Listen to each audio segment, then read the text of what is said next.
Paz, graça e bem a todos. Bem-vindos a Ponto Bereia e que nós possamos hoje crescer em um relacionamento com Jesus como nunca crescemos antes.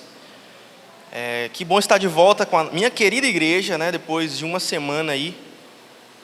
Estive em Belém junto com a minha esposa e a família dela para atender a formatura do meu cunhado na Marinha Mercante e também para o seu noivado. Então, meu cunhado agora está noivo, em vias de se casar, e também fomos visitar a igreja que o meu sogro vai pastorear a partir de 2025. Então, o meu sogro está mudando de cidade. Então, aí, abracem a minha esposa, né? Porque os pais dela vão embora para Belém, né? Então, ela vai precisar muito do carinho e do amor de vocês. Mas estamos de volta para a última mensagem da série, um guia prático da vida cristã. Quantos foram abençoados pela mensagem da semana passada? Digam amém. Quem estava com saudade da irmã Noema pregando aí, louvado seja Deus. Então, nós iremos falar hoje a respeito de mais um aspecto da vida cristã, que é a questão da fé viva ou da fé morta, dependendo de qual fé você possui. Você pode ligar aqui, eu acho, essa luz aqui também, por favor. Nós iremos falar sobre a autópsia de uma fé morta, a autópsia ou uma necrópsia de uma fé morta. Nós iremos falar sobre como ter uma fé viva, como é que você identifica uma fé morta e como é que você se distancia dessa fé morta. E eu começo com a seguinte frase: as boas obras são causas instrumentais da fé. Elas evidenciam a fé. E sem evidência de fé, ou seja, sem obras, não há fé. Pelas obras, a fé será julgada. E elas vão mostrar, essas obras vão mostrar se a fé é viva ou se a fé é morta. Obedecer está associado à fé, ou seja, obras estão associadas à fé. E obediência e boas obras são sinônimos. Obediência e boas obras são sinônimos. Então, o entendimento reformado, da teologia reformada, a respeito de boas obras é que elas são instrumentais da fé. E nós iremos entender o que isso significa. Então, eu quero fazer a primeira pergunta para você nessa noite. Você sabe identificar a fé morta? Você sabe identificar se a sua fé, por acaso, é uma fé morta? Então, nós iremos para a última mensagem da série, o Guia Prático da Vida Cristã, especificamente hoje em Tiago, capítulo 2. Então, eu peço que você abra sua Bíblia em Tiago, capítulo 2, versículo 17.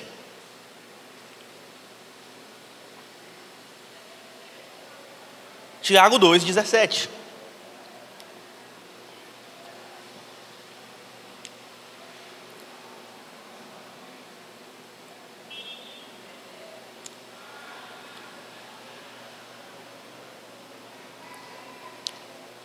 Diz assim a palavra do Senhor, na versão transformadora, nova versão transformadora. Como veem, a fé por si mesma, a menos que produza boas obras, está morta.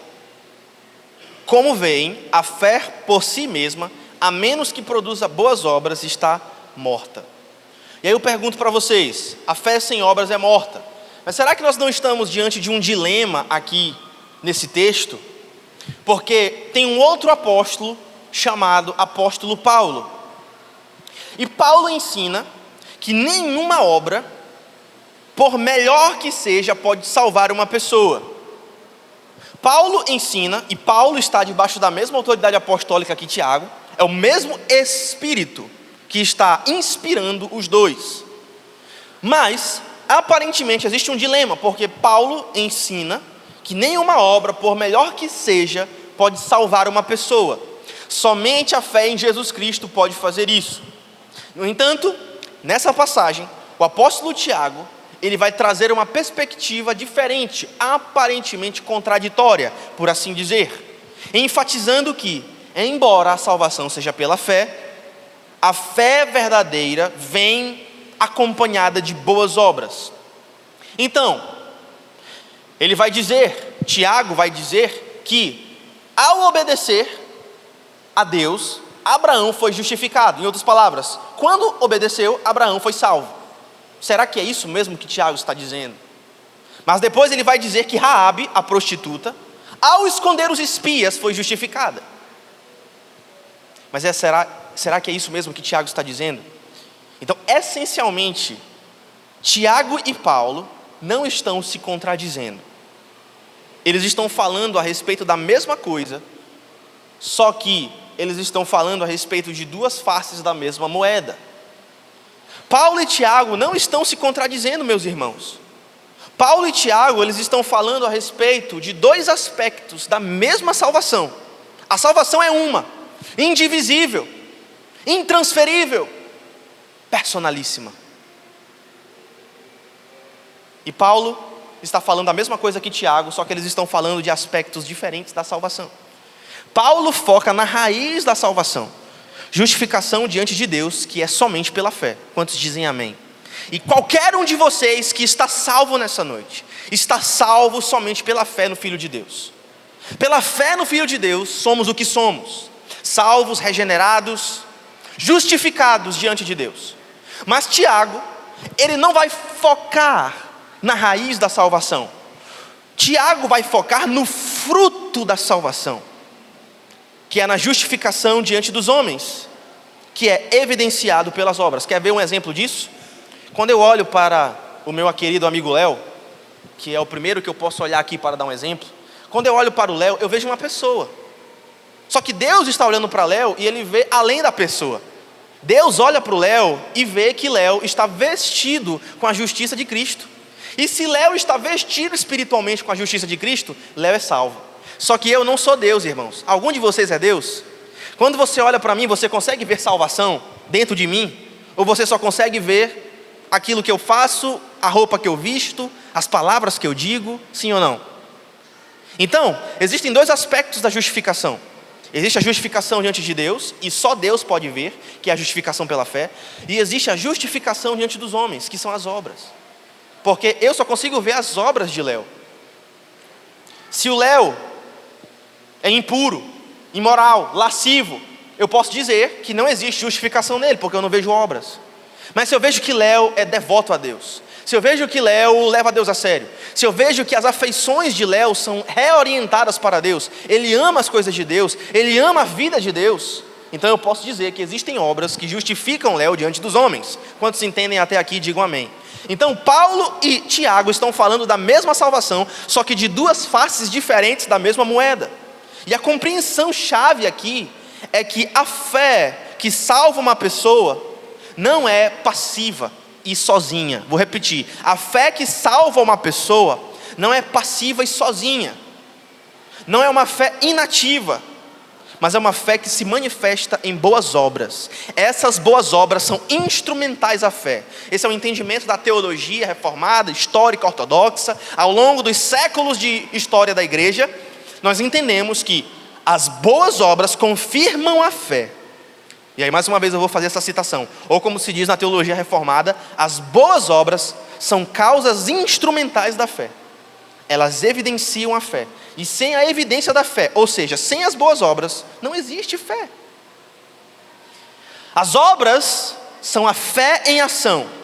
Por elas, pelas obras, a fé será julgada. E elas vão mostrar se a fé é viva ou não.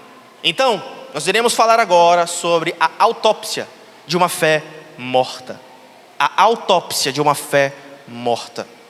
E eu quero que vocês observem as 3 marcas de uma fé morta. As 3 marcas que caracterizam a autópsia de uma fé morta. Em primeiro lugar, a fé morta não tem compaixão. Segundo, a fé morta é igual à dos demônios. Você sabia que demônio muitas vezes tem mais fé que você? Que fé é essa? Que tipo de fé é essa? Nós iremos aprender hoje. Pois não tem comunhão com Deus. E terceiro, a fé morta não gera mudança. Em primeiro lugar, a fé morta não tem compaixão. Versículo 15. Se um irmão ou uma irmã necessitar de alimento ou de roupa, e vocês disserem, até logo e tenham um bom dia, aqueça-se e coma bem, mas não lhe derem alimento e nem roupa, em que isso ajuda? Como veem, a fé por si mesma, a menos que produza boas obras, está morta. Mas alguém pode argumentar, uns têm fé e outros têm obras. Uns têm fé e outros têm obras.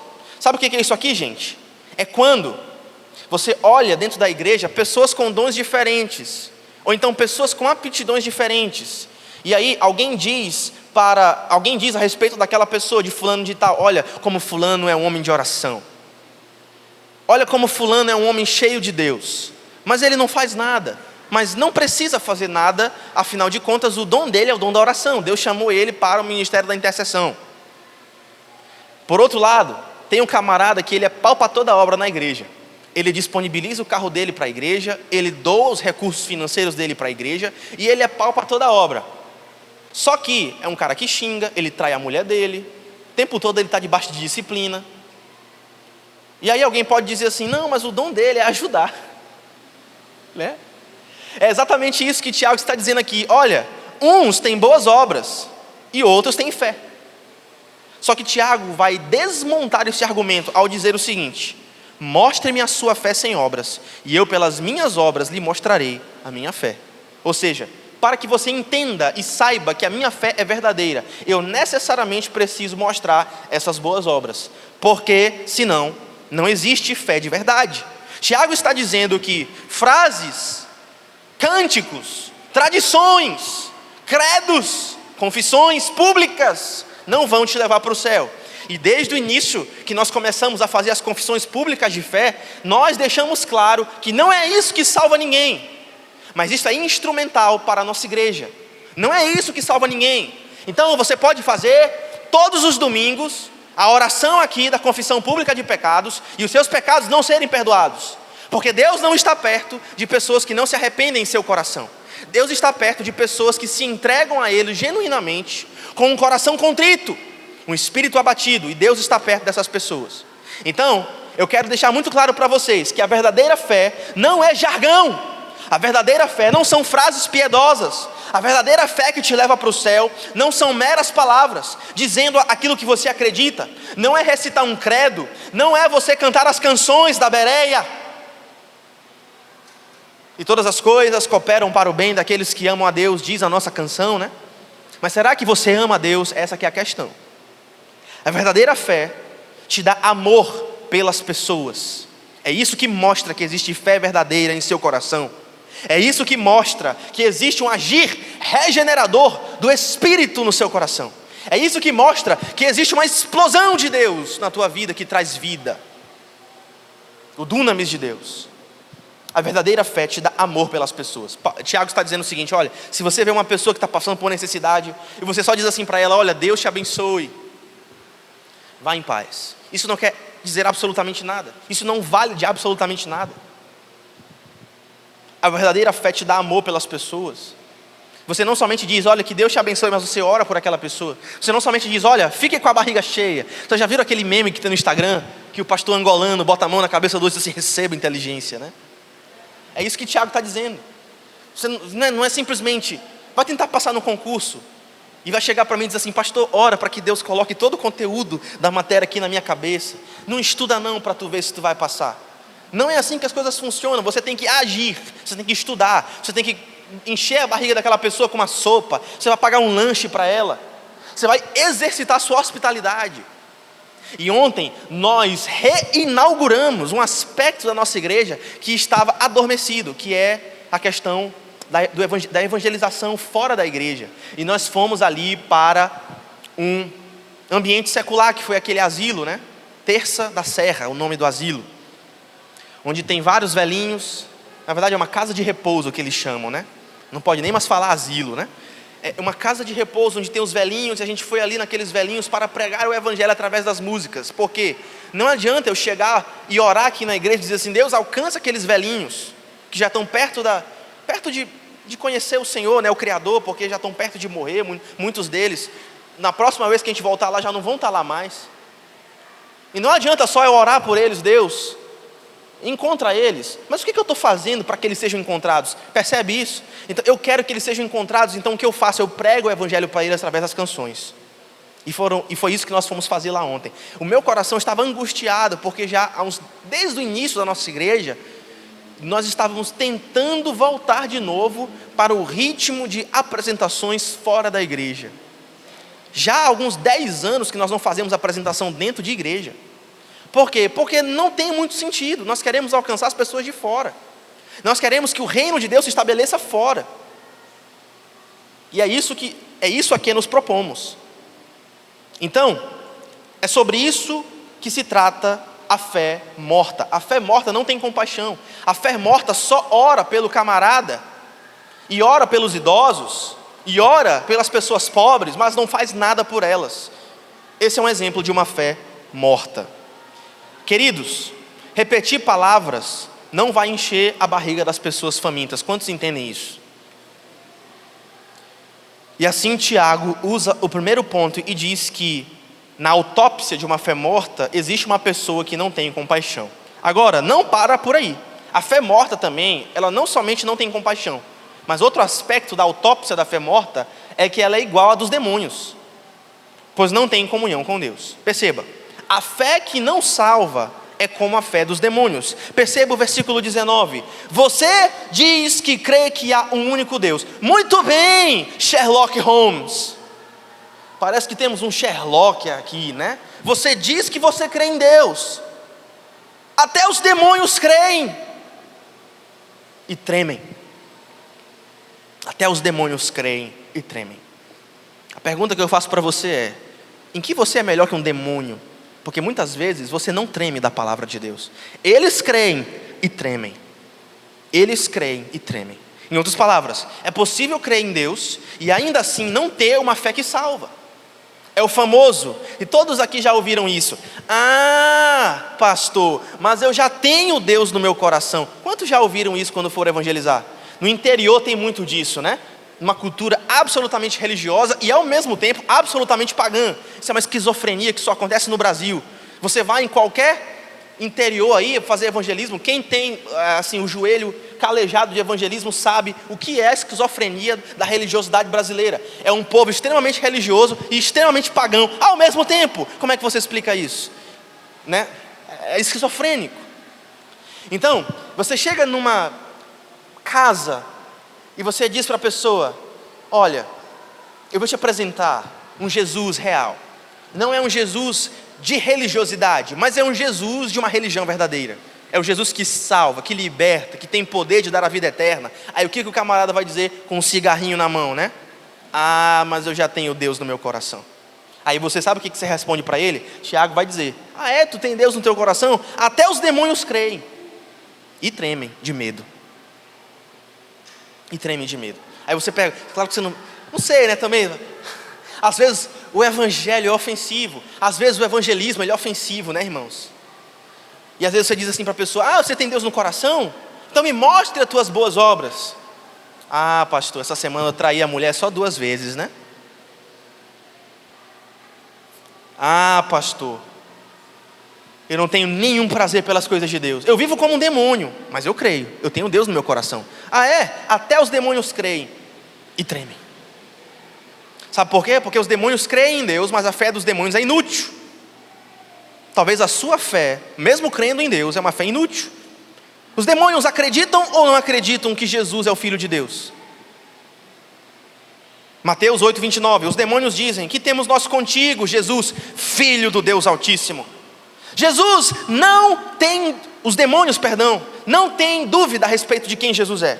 Mas a fé dos demônios, mesmo sabendo quem Jesus é, não os salva.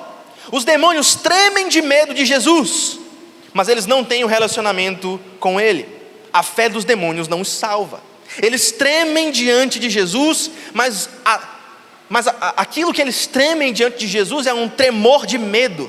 Além disso, a fé que salva não apenas acredita em Deus, mas vive de uma forma que os seus afetos são transformados. E eu tenho falado muito a respeito de afetos aqui na igreja. Porque se eu conversar com você, e eu não sou melhor do que você, mas se nós somos cristãos genuínos, nós iremos falar a respeito das coisas de Deus, sim ou não? A coisa que se você for para a Rússia, se você for para a China, se você for falar com um crente que você nunca viu na sua vida, do outro lado do mundo, no Oriente Médio, e você passar 1 minuto falando com ele, vocês vão se achar, e vocês vão se sentir em casa. Sabe por quê? Porque vocês vão falar de Jesus. A primeira coisa que vocês vão falar é de Jesus. Sabe por quê? Porque a verdadeira fé, meus irmãos, ela ataca os nossos afetos. É uma fé que tem comunhão com o Senhor. E eu pergunto para você, onde estão os teus afetos a respeito de Deus nessa noite? Você ama a Deus? Em outras palavras, você ama a Deus? Você ama as coisas de Deus? Eu já falei para uma pessoa, olha, você não é crente, sabe por quê? Porque eu nunca te vi numa reunião de oração, você não tem prazer nas coisas de Deus, eu nunca te vi num estudo bíblico, você não tem prazer na palavra de Deus. Irmãos, é impossível alguém ser regenerado do Espírito Santo e não querer orar mais, não querer ler mais a Bíblia, não querer decorar mais versículo, não querer ser mais santo em 2025 do que foi em 2024. É impossível, absolutamente impossível. Para mim você é um pagão, para Deus você é um pagão, se você não tem os afetos convertidos. Se você ama o mundo, você não pertence a Deus. Se você ama as coisas do mundo, você não pertence a Deus. Você só quer saber das coisas do mundo. João fala a respeito disso quando ele diz assim: concupiscência da carne, concupiscência dos olhos e a soberba da vida. Você só fala de Instagram, você só fala da próxima viagem, você só fala dos bens materiais. É só isso que eu quero ganhar mais dinheiro. Você diz assim, Deus, me ajuda a passar nesse concurso porque eu quero viajar, o sonho da minha vida é viajar. Você nunca fala em sustentar um missionário, você nunca fala em doar alguma coisa para a igreja, que a gente vai fazer um evangelismo, salvar almas. É só coisa do mundo. Não tem afeto pelas coisas de Deus. Meus irmãos, isso é uma fé de demônios. Quantos entendem isso, digam amém. Isso é uma fé de demônios.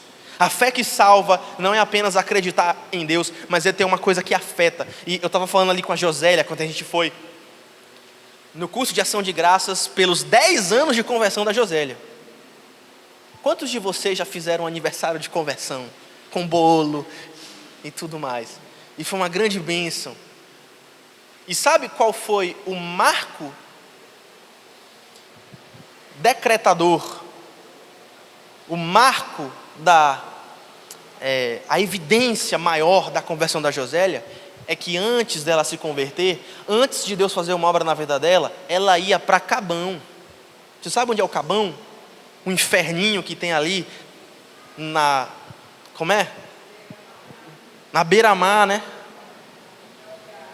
Anel viário, olha aí, ó, tá vendo? Deus não apaga as memórias, né? Aquela coisa terrível, aquelas pessoas, né, como a gente diz popularmente, cerveja bonita e gente gelada, né? Não é nem gente bonita e cerveja gelada, é gente gelada e cerveja bonita, né? E aí a Josélia vai contar o testemunho dela, vai dizer assim: pastor, sabe por que eu me converti? Porque agora que Jesus mora dentro de mim, agora que o Espírito Santo fez uma obra na minha vida, eu tenho prazer nas coisas de Deus. Eu não tenho mais prazer em Cabão. Meus irmãos, quem vai para o Cabão tem uma fé de demônios. Tem como você dizer uma coisa diferente disso?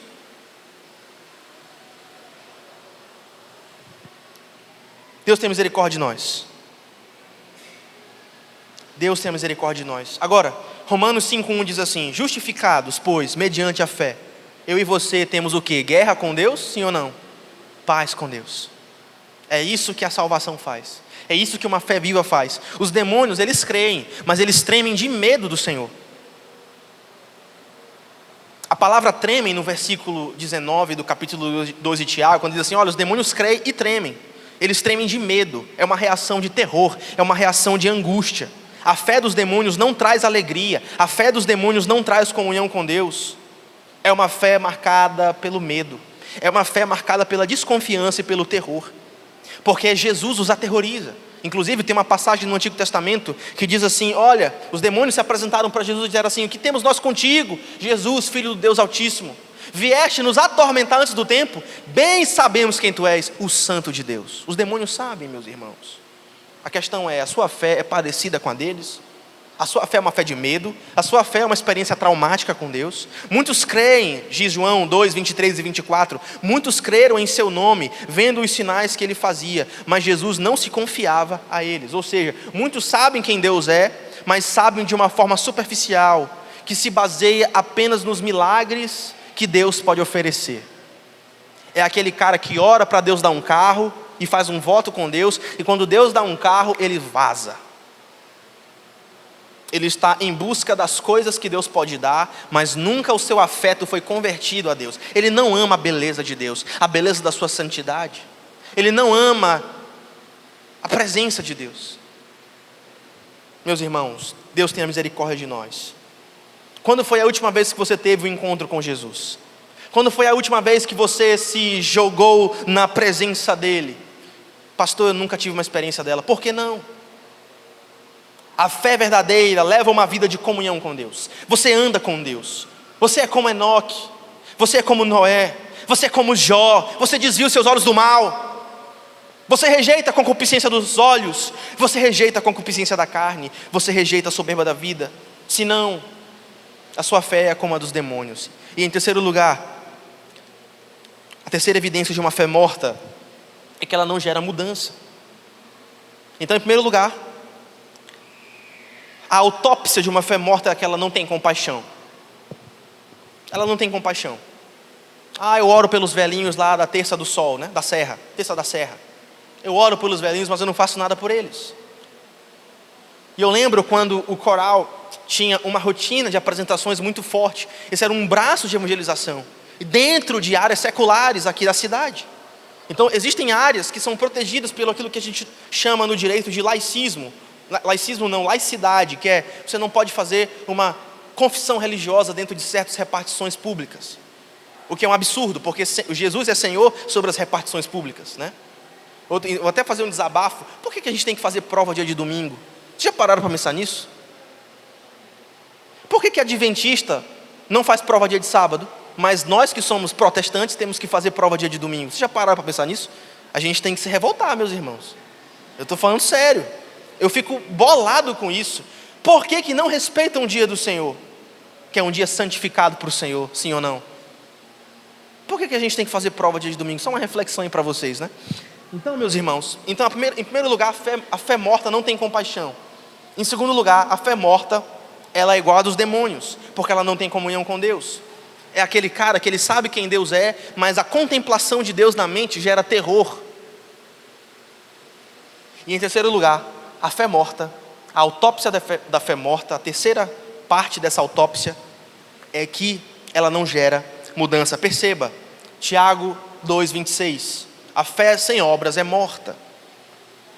A fé sem obras é morta. Eu pergunto para você, melhor dizendo, a sua fé está produzindo frutos? A sua fé está produzindo frutos? Se não, será que a sua fé é verdadeira? E obviamente que essa é uma pergunta retórica que o próprio Tiago responde debaixo da inspiração do Santo Espírito. Se a sua fé não produz frutos, é óbvio que ela não é genuína. Ela é um engodo, ela é uma fachada, ela é uma fraude. E uma das coisas que mais tem me aterrorizado, e eu quero que aterrorize você também, porque é um bom terror de se ter, é viver uma fé falsa. Eu morro de medo de estar enganando a mim mesmo. Você tem que morrer de medo de estar se enganando a si mesmo. Você tem que morrer de medo de estar vivendo uma falsa fé. Você tem que morrer de medo de morrer cantando as músicas da Bereia, dando dízimo no Bereia, sendo líder na Bereia, pregando no Bereia, sendo crente aí fora e ir para o inferno quando morrer. Você tem que morrer de medo disso. Você tem que morrer de medo disso. Tiago vai usar dois exemplos. Abraão, o nosso pai. Quantos aqui são filhos de Abraão? Aleluia, louvado seja o nome do Senhor. E Raabe, a prostituta, a nossa irmã mais velha. Uma das nossas irmãs mais velhas, né? Quantos de vocês já pensaram que iam ter uma irmã prostituta, né? Pois é, Raabe. E Tiago vai dar esses dois exemplos. Primeiro no versículo 21 do capítulo 2 de Tiago. Não lembram que o nosso antepassado Abraão, ele foi declarado justo por suas ações quando ofereceu Isaque sobre o altar? Mas espera, pastor, a gente não é salvo pela graça? Como é que Abraão foi salvo ao oferecer o seu filho no altar? Isso é um dos dilemas do texto. Agora, perceba, Tiago não está contradizendo Paulo. Tiago não está falando uma coisa diferente da que Paulo disse. Tiago está dizendo o seguinte: Abraão não apenas creu em Deus, mas agiu com obediência, demonstrando sinceridade da sua fé. Em outras palavras, quando Gênesis diz que Abraão foi justificado porque creu em Deus, é o capítulo 15 de Gênesis. Quantos entendem isso?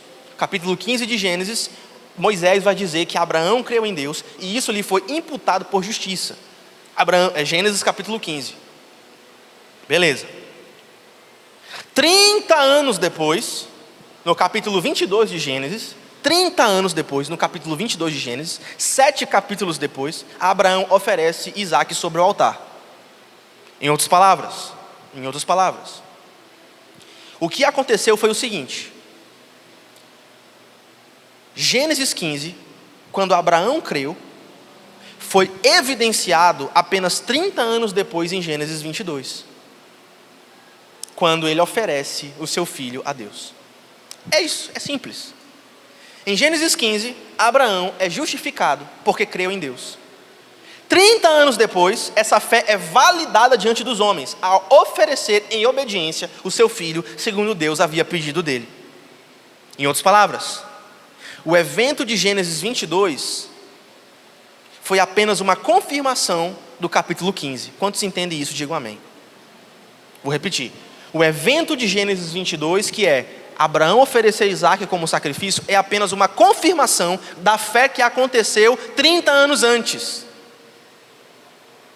É por isso, meus irmãos, que muitas vezes nós nos encontramos com algumas histórias de pessoas que não perseveraram até o fim, de pessoas que começaram na fé, aparentemente faziam parte do corpo de Cristo, e a partir dos 40, 50, 60 anos degringolaram, se desviaram da fé e morreram incrédulos em seus pecados. Sabe por que isso aconteceu? Porque a fé dessas pessoas nunca foi genuína. Essas pessoas nunca pertenceram a Deus. Isso é muito triste de falar. Sabe por quê? Porque muitos de nós ainda não completamos a nossa carreira, sim ou não? Nós precisamos da instrumentalidade das obras para dizer assim: olha, Jesus salvou-me pela sua graça, e nós somos salvos somente pela graça, mediante a fé no Filho de Deus. Mas essa fé que salva, ela vai perseverar até o fim, através de boas obras. É isso, meus irmãos. E o segundo exemplo que ele dá, Tiago dá, é de Raabe, a prostituta, que se arriscou para proteger os mensageiros de Deus. 25, versículo 25. Raabe, a prostituta, é outro exemplo. Ela foi declarada justa, ou seja, ela foi justificada por causa das suas ações quando escondeu os mensageiros e os fez sair em segurança para um caminho diferente. Em outras palavras, meus irmãos, Raabe acreditou no profeta de Deus. Raabe acreditou que o juízo de Deus vinha sobre Jericó. Ou seja, ela creu na palavra do Senhor, sim ou não? Raabe creu na palavra do Senhor. Mas ela só creu ou ela agiu também?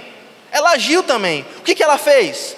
Debaixo da obediência e da promessa de Deus, de que Deus viria sobre juízo sobre Jericó, ela escondeu os espias. Ou seja, o fato dela esconder os espias foi instrumental da sua fé. Lembra que eu falei do conceito do início? As boas obras são instrumentais à fé. É isso, meus irmãos. É simples. É que eu estou explicando para vocês um assunto que é até um pouco difícil de entender, né?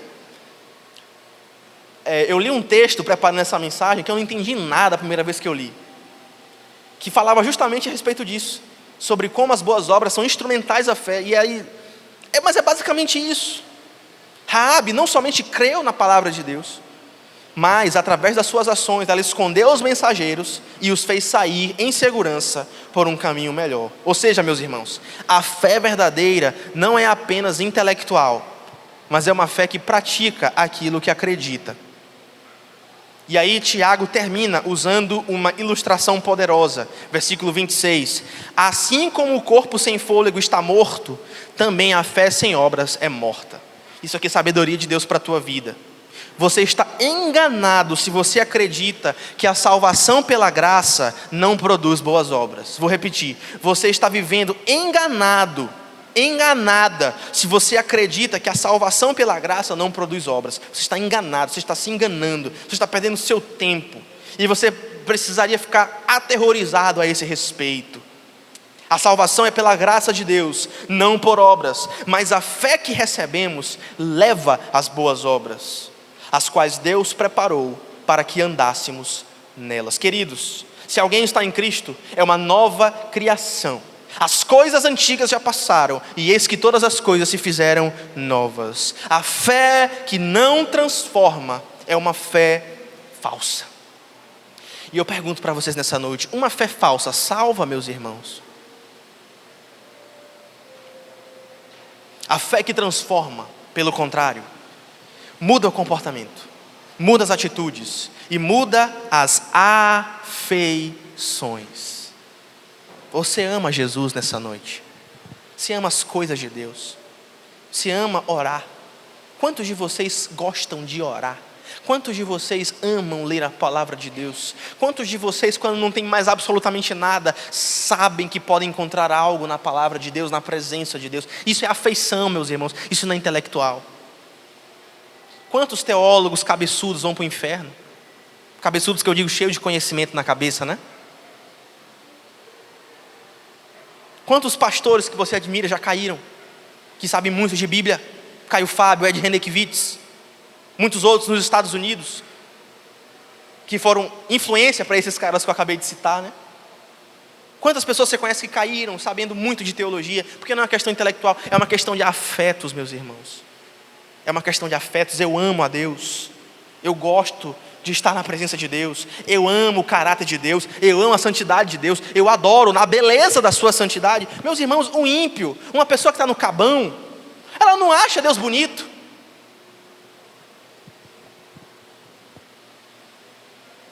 Uma pessoa que está ímpia, morta em seus delitos e pecados, afundada na concupiscência da carne, na soberba da vida, ela não ama as coisas de Deus, ela não acha Deus bonito. Ela não acha graça na oração, ela não acha graça na leitura da palavra, ela não acha graça na meditação. Eu estou perdendo meu tempo, eu quero é ganhar dinheiro, e pagar as mulheres, e ir para o show do Flamengo, o jogo do Flamengo. É isso que as pessoas querem. Vai ali no Quatraque, está um monte de bêbado lá, tudo sujo, um negócio terrível. Umas mulheres, né, com aquelas roupinhas assim. Ai, cadê os boy? Que vida é essa, gente?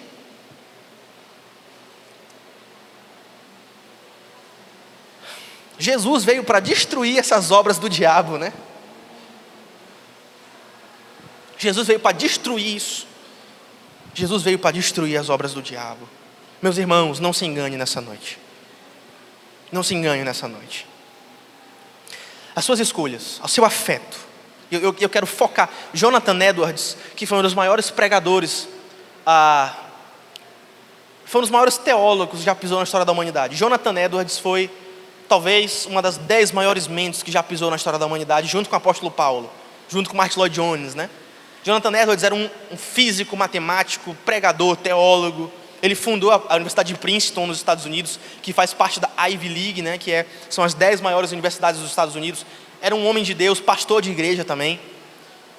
E a sua maior obra foi o Tratado das Afeições, que é justamente isso que eu estou falando para vocês.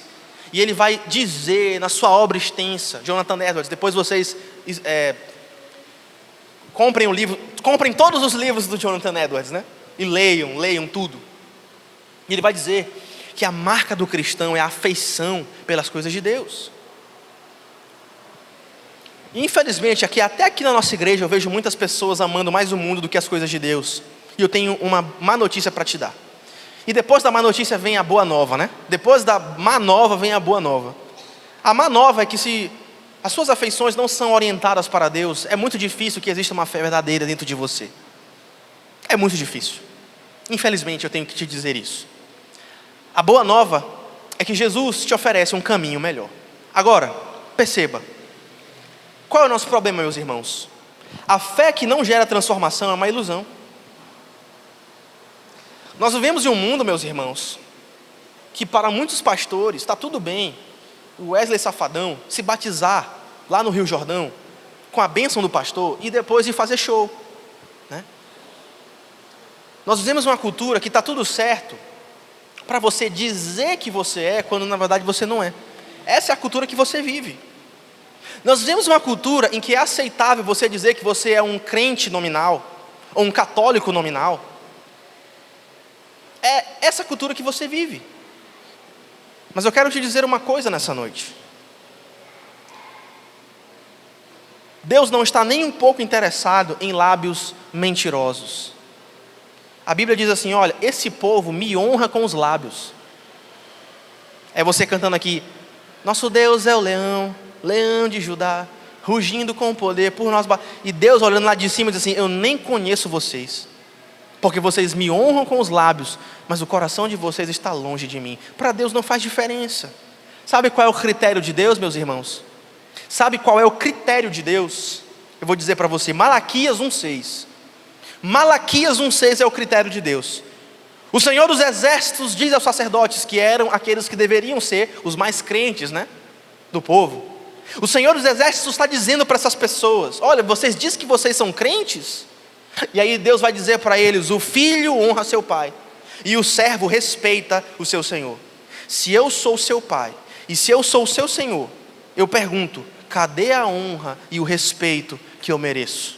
Esse é o critério de Deus, meus irmãos. Esse é o critério para a sua vida. Esse é o critério para a minha vida. Desde os líderes da igreja, até as pessoas que não fazem nada dentro da igreja, que deveriam estar fazendo alguma coisa, Mas não é esse o caso. Esse é o critério de Deus. O critério de Deus é: se vocês dizem que eu sou o pai de vocês, onde está a honra? Se vocês dizem que eu sou o Senhor de vocês, cadê o respeito? Vocês desprezam o meu nome, vivendo uma vida desobediente, tripudiando sobre o sangue da graça, pisando no sacrifício da cruz. De que maneira desprezamos o teu nome? Dizem os sacerdotes. É o cinismo, dos crentes. Deus, eu te desonrei? Sim, você me desonrou, porque você diz que eu sou o teu pai, mas você não me honra. Você diz que eu sou o teu Senhor, mas você não me respeita.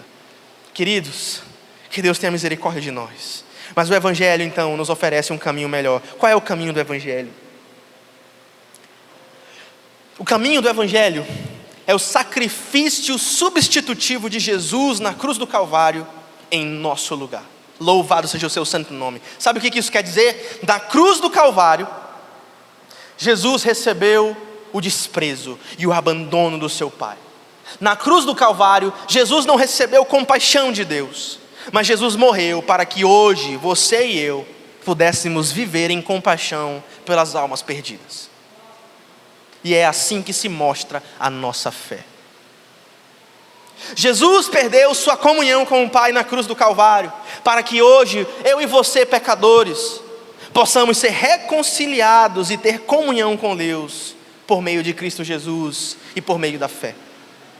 Romanos capítulo 5, versículo 1, justificados pois, mediante a fé, temos paz com Deus e acesso à sua presença. Queridos irmãos, ser um cristão, além de ser uma pessoa obediente ao que Deus diz, é ser perdoado.